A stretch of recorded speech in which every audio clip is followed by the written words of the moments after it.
The lady from Uncle. The lady.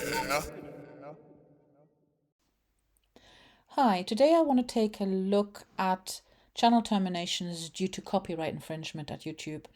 Now, the Help Center article is the same as for generalized channel or account terminations, and I'll give you the Help Center article down below in the video description. And I'm going to scroll right down to where it says copyright terminations. And I need you to know that copyright is the one type of termination that YouTube will not deal with, because copyright is a legal right to say, no, I don't want you to use my content.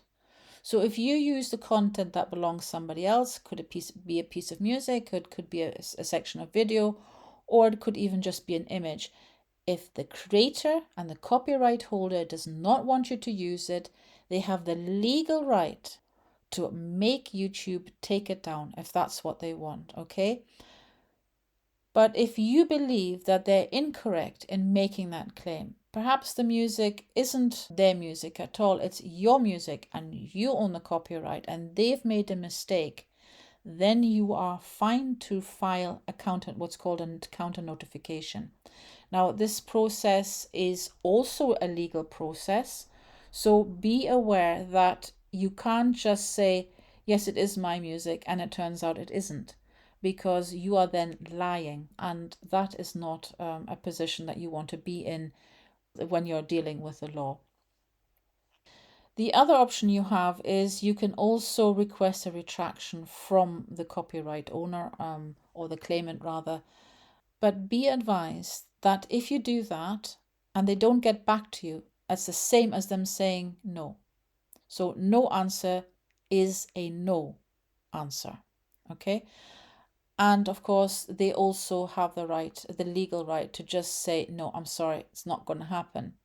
So you can't force them to let you use their content without permission. But it is always worth a try. There is also the Copyright Center, which gives you more information about the process. And I would urge you to read through that, because it looks at what we've just been talking about the fact that it is a legal process, and also what happens if people make false claims. So that is the false claim and you making a false counterclaim.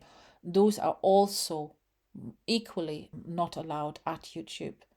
So I would suggest that you do have a good read through this, and that you remember, bottom line is that a YouTube channel termination as a consequence of copyright infringement is not something that YouTube will help you with, because at the end of the day, YouTube's not a court of law and they are not lawyers acting for either party. Okay? So thank you for listening and goodbye.